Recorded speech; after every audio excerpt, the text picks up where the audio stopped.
This is a Global Tel Link prepaid call from Tariq Maqbool, an inmate at the New Jersey State Prison. This call will be monitored and recorded.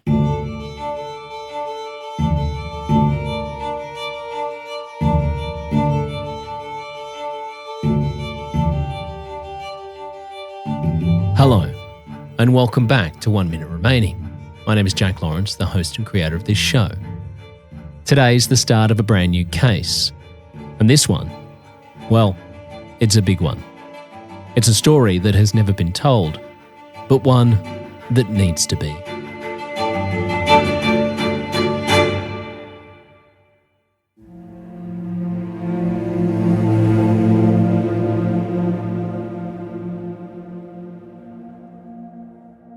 On September 11th, 2001, the world changed forever as two planes were flown into the Twin Towers in New York City.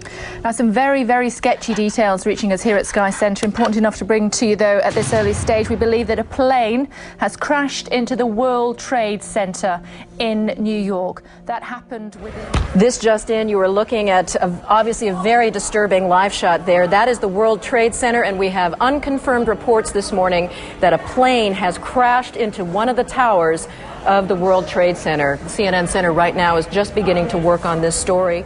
People from across the United States and the world watched in horror as smoke bellowed from the buildings. What's the other jet doing? Holy fuck!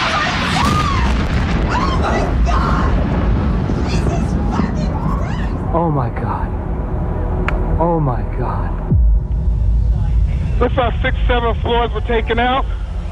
And there's more explosions right now. Hold on, people are running. Hold on just a moment. We've got an explosion inside. It was truly an unimaginable scene as it was announced that America was under attack. We're under attack. Going into buildings. From our vantage point, clearly difficult to tell. We're under attack. What type of plane that is, but it's... It wouldn't be long before the world was told that this was an act of terrorism carried out by Islamic extremists from a group known as Al-Qaeda, headed up by a man called Osama bin Laden. Today we've had a national tragedy. 2 airplanes have crashed into the World Trade Center in an apparent terrorist attack on our country. That day, 2,996 innocent people would lose their lives. The world was changed.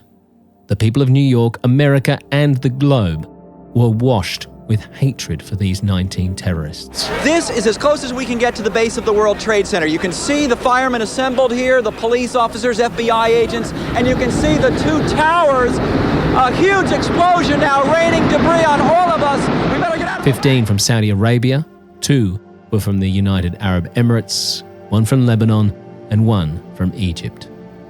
But they all had one thing in common: their faith.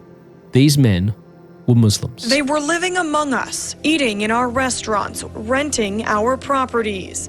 Jackie Allen is haunted by the fact she leased out an apartment to Marwan al-Shihi, the hijacker pilot who flew United Flight 175 into the... hiding behind and using their religion as an excuse to kill innocent people. With the anger came fear, the fear for some of an entire race of people. If you so much as looked like the hijackers at that time, you were seen by some members of the public as enemy number 1. Now imagine, if you can, being a young Muslim man around the same age as those hijackers were in New York City, just after 9/11, and you're being put on trial for a double homicide, a crime you say you're innocent of. How many people do you think would believe you? That was the reality for Tariq Maqbool. But the jury selection itself was three months. The jury selection sucked because of the death penalty court, and when I shave, I can pass for a lot of things. It just, you can literally see people just get up, and as soon as they found out I'm Pakistani and Muslim, and they just, they're now. Dude, that was the amount of venom I received. It was just hurtful. They just sat there, and you can just see their entire body change.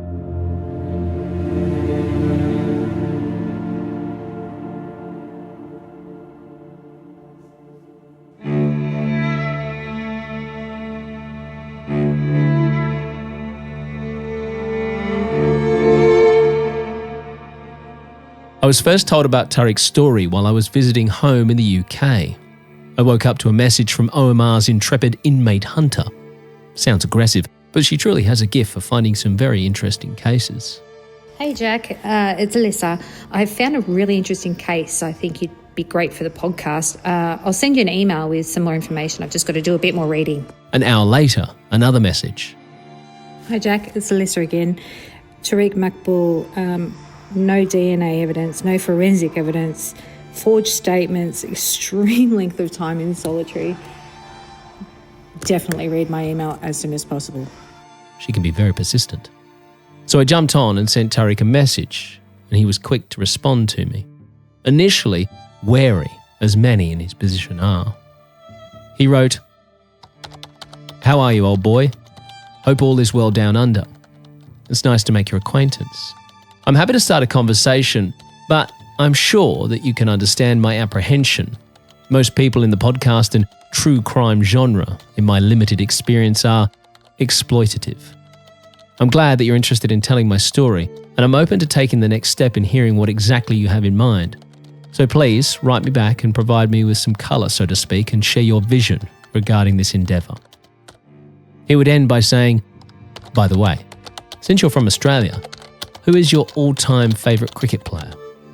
Be mindful, this is an extremely important question in my evaluation of you." Well, the pressure was on. And for those playing at home, I would reply, Darren Goff, Gilly, Brian Lara, and Shane Warne, which he was happy with. Over the next few days, while I was over in the UK visiting my family, we spoke back and forth, talking all things life and sport. Tariq is a very well-spoken, very intelligent, and from what I can tell, very thoughtful man. He always started his messages asking how my family was. I told him that my father was extremely unwell, hence my quick trip home. He replied, "I hope your father recovers soon. I shall remember him and you in my prayers. Say hello to him for me. Of course, if that's okay with you." Now, this I find very interesting, and I'll tell you why. I feel like it's become a sort of a tell for me, in a way, for the men and women that I speak with, the people who tell me they're innocent of murder. The act of committing a murder is, I would argue, a selfish one. For the most part, people who commit this ultimate act think only about themselves. They kill someone for their own personal gain, be it financial or otherwise, or for potentially some form of self-gratification or a sense of power and control. All selfish feelings and reasons. What I've found, and obviously I am no psychiatrist or an expert in human behaviour, but over the last 2 years of doing this, with a number of the people I speak with, they exhibit a strong amount of compassion and thoughtfulness for others, even during what is their darkest hour. Evaristo Salas Jr., convicted of a murder when he was just 15 and always maintained his innocence. Of course, now exonerated of that crime, but would always ask me about me and my family and how I was doing. Christopher Dunn, again convicted of murder and always claimed his innocence. Now, again exonerated, but always asked me in his messages about me and thanked me for what I was doing for him and others like him. Temujin Kenzu. He won't go a conversation without starting, "How are the babies? How's the wife? How's the puppy dog?" And even ending with, "If there's anything we can do to help you, please let me know." Tony Duke will disappear for weeks at a time, but then send me a message wishing me a happy Father's Day. Stephen Lawrence, and so on. Now again, I'm not saying, hey, I have the answer to who is truly innocent. It is just an observation that I've noticed over the last 2 years of speaking with countless men and women. And Tariq is showing me those same characteristics. And in fact, you will hear over the next few weeks people from his life say exactly that. Friends, family and colleagues, all who cannot speak more highly of this man. So the question is, could this cricket-loving Pakistani man, who is known to so many as someone they could always call upon when they needed someone, could he really be capable of not only a double homicide, but in fact a homicide that is like something out of a mafia film? Andy or Jay, one of them said during their statement, this is straight from freaking Sopranos, but he said, Tariq said, "You want to see John Gotti? I'm John Gotti." So while I'm beating them up, I'm screaming, I'm telling him, you guys wanted to meet John Gotti? I'm John Gotti. So it's just my God. so ludicrous. No, it's in the freaking the statement. You think I'm lying to you? It's in the statement. And I'm like, you really are serious? You police officer, like, really? Like, you took this shit and you said, yeah, you telling the truth, kid.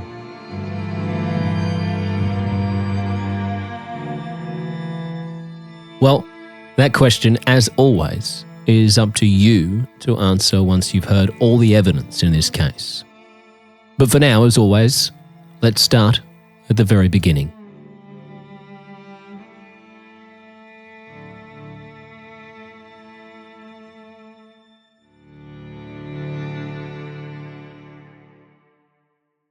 My name is Tariq Maqbool. I've been convicted of double homicide in 2005. The crime happened in 2002. I was tried for death penalty in New Jersey. This is prior to the 2007 ban on death penalty in New Jersey by Governor Corzine. I was one of the last people who were tried for it, and the last vote was 10-2. 10 people voted for death, 2 for sparing my life. Since it wasn't a unanimous vote, I ended up receiving 2 life sentences, 75 years each, equaling 150 years. I was also given a mandatory sentence of 85% parole disqualifier. That basically makes me ineligible for parole till year 2137. It's my first time being arrested for anything. Been in prison almost 21 years. 21 years so far? Yeah. So how old were you when you went into prison? I was 25 when I got arrested. As mentioned, Tariq was not born in the United States. He was born and spent the majority of his youth in Pakistan, in the city of Lahore. Oh, Pakistan was my preteen years. We moved to the United States in 92.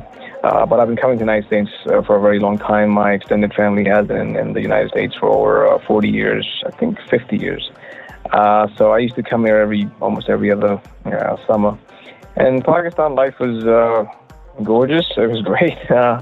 I grew up in the 80s. It was a time of the late General Zia-ul-Haq. It was a peaceful time in Pakistan. It was a very prosperous time in Pakistan. I was born in Lahore. My father was in Pakistan International Airlines, PIA. My father's side is mostly bureaucrats. Lahore, Pakistan, is the capital and largest city of the Pakistani province of Punjab. It is the second largest city in Pakistan after Karachi and the 26th largest in the world, with a population of over 13 million people. Located in northeastern Punjab along the River Ravi, it is the largest Punjabi-speaking city in the world, and the place that Tariq truly loved.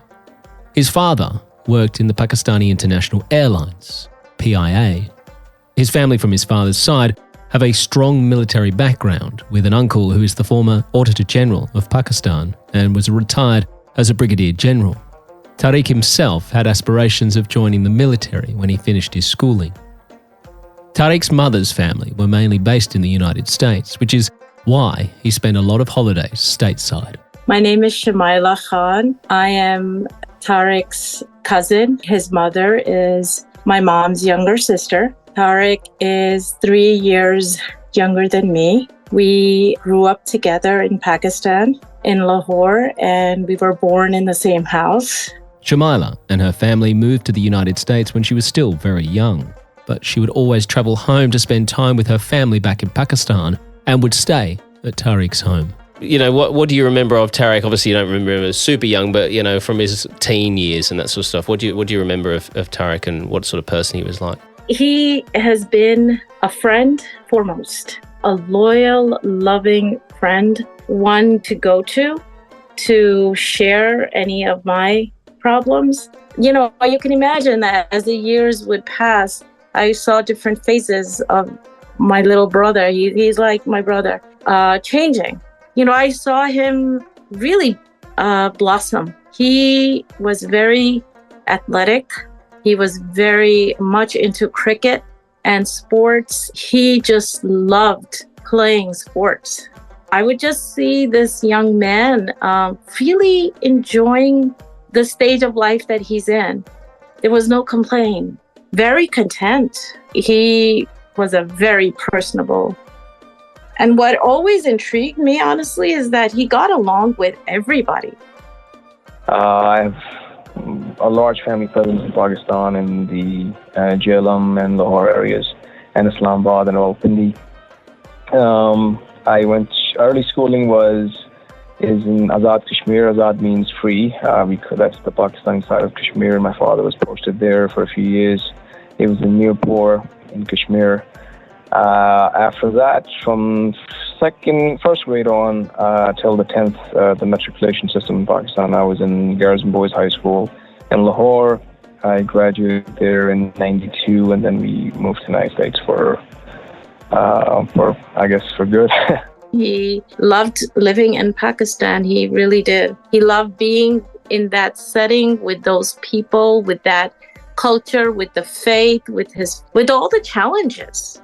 Just growing up in a place where, with all of its challenges, he was excelling. What were your thoughts and feelings about moving to America? I hated it. I don't want to leave. I've been coming to the United States since very early childhood. You know, I think the first time I came in 1984. I mean, it's cool in the summer and everything else, but I miss all my friends, my mates. I was planning on joining my family tradition, going to the Pakistan military. I really wanted to be in the Air Force. I was gearing towards that. I had everything was basically set. My uncles didn't want me to leave, so I had this whole plan for either Air Force Academy in Sargodha or going to the military academy to Kakul. And I had all these dreams, and you look back sometimes, you that projection of your life, had it been that, I think it would have been great.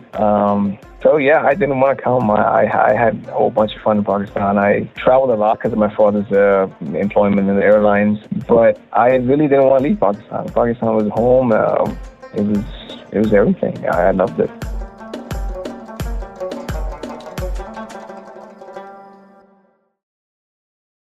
I have a similar, thing to you. I'm originally from the UK and moved to Australia when I was 16. It was a very hard transition because, you go to a country where I'm the same as you. I had family in Australia, but I had no friends or anyone of my own age. And it was very tough. So how did you find it? Especially, you're a Pakistani kid coming to America. How was that for you? Coming to the United States, you on the East Coast, we were in New York first and Long Island. East Coast is quite liberal compared to the other parts of the country, but still there's this underlying tone at that time, about the hierarchy. Okay, these are foreigners, this and that.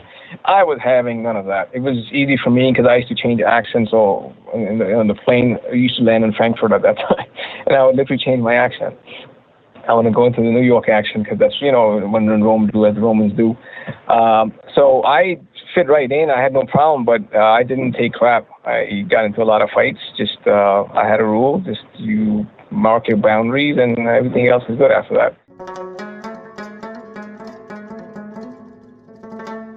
I joined the football team, so I fit in pretty easily. I wrestled. I did. So I didn't have a bad transition in that sense, but I did get into some scuffles, let's just say. Then my family moved from Long Island to Jersey. He's, tough guy, Mr. Honor, and I am the tough guy that's going to protect people and stand up for people and doesn't take any nonsense from anybody. Shaheen is one of Tariq's oldest friends who has known him since they both attended school together in New Jersey. My name is Shaheen Pasha. I am the co-founder and chief education officer of Prison Journalism Project. I'm also an associate teaching professor at Penn State University in journalism. I met Tariq when we were 15. So we have been friends at this point for 31 years. When you have that friend that you can see each other every day and then not see each other for a year. And then the second you see each other again, it's boom, you picked up right where you left off. And I think that's always been Tariq in my journey. We were high school friends. I had just moved, I'm a New York girl, born and raised, and I had just moved to this little town in New Jersey called Old Bridge, New Jersey. And I started this high school, my junior year of high school, and hated it. Hated everyone about it. I hated everything about it. And desperately wanted to go back to New York. And I wound up just meeting this other guy. I didn't know where he was from, but he was Pakistani American, like me. And he had just joined the school as well. We were just new to the school, and I have some vague recollection of somebody introducing us in my homeroom. He was actually very social, and he was always like making friends and wanting to hang out and do that. So he was in the football team, so he played football. Jersey, I found it to be more racist, much more racist. They were much more segmented. There was a classism here. And I did get in a lot of trouble in Jersey. I got suspended quite a few times, not for academics, but just I felt, not for myself a lot of times, trying to be a hero, but there was a lot of Pakistani kids who were being bullied, especially the girls. Very much bound, I will say this, something that's very key to his character is he's very much bound by honor. So he was always like trying to protect people, like the underdog kind of a thing. That's who he was in high school. And I used to get irritated sometimes at it, like, you know, why, like, just let them handle their own business, right? And his thing was like, no, you got to stand up for people. So he had no problems just, you know, if somebody was being picked on or if somebody said something about somebody, he was the guy that would be like in that other person's face and like, you can't do that. I think it's just a lot of people bring kids from overseas, but they don't want to leave the overseas values. They don't understand that you have to assimilate to a point. So kids were picked on for their clothing or their, you know, just food they were eating and stuff. And I just felt as a Pakistani kid that I have to stick up for my people. So I picked a lot of fights.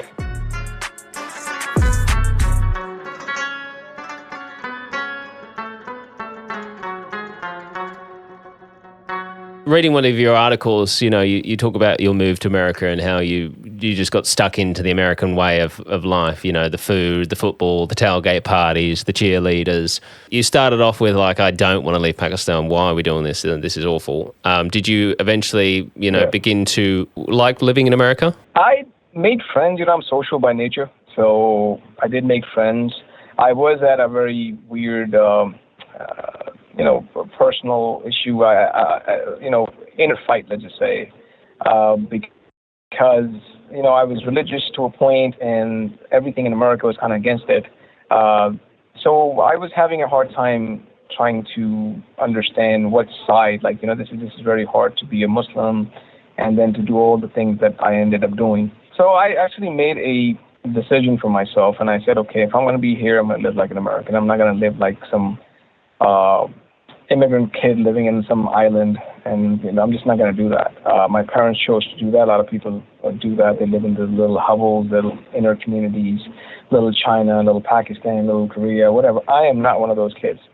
So I made a choice. I said, if I'm going to be here, then I'm going to just take ownership of my citizenship. I was naturalized as an American citizen, and I just went and lived like a Western kid. Of course, his parents were not happy about that, but, you know, now he's a 15, 16-year-old and that they're very traditional. They don't understand the changes that happen and the American way of life. You know, and growing up in Pakistan, you naturally are part of a faith. So Islam was part of their life. You hear the call for prayer 5 times a day. You see his parents praying. Oh, father never missed a prayer in his whole life. Never reads the Quran every day. So he was part of all of that, but all of it changed when he moved. And so all of those things didn't become as important. How did your parents feel about that? They had issues. They still have issues. But the thing is, Pakistanis in general, even the other immigrants, kids like the Indians or South Asians or anybody who came in, kids, we have developed, the second or third generation have developed their own particular ethos, their own particular ways of living, which is very distinct from our parents' points of view of the world and America in general. So I think I'm not unique in that sense, but I think a lot of us did. And I think we found solace in it. And we found a place for it in society. We found our own voices. We found us in the society, honestly. I think a lot of people are still lost in that. They refuse to assimilate. Like, even I have cousins in Australia. Like, you need to assimilate into the society where you're in. As long as you're not walking around in un-Islamic clothing, if you wear jeans and you're perfectly fine Islamically, you do that back home. So you have to own where you're at and have to invest yourself in the society you're in. Otherwise, you just don't belong there. So I chose that, and I think I taught that to my little brother, to my friends and cousins, and I think they're all doing good now. And what was your relationship with your parents like? It was good. It was contentious in the beginning, but as soon as I hit the 20s, 19, 20, I got to college, I was very, very headstrong. I think they understood that. In Pakistan, it's different. They were paying for my tuition fees and everything, going to the top schools. Here, I went to public schools, then went to a college, which is community college, and the state colleges. So I just didn't need anything from them. I was working myself. I did my own financial aid packages and stuff. I was basically living independent, exception I was living in the house with them. And at times I tried to leave, but they wouldn't let me. Because of emotional attachment to my parents, I did, capitulate as much.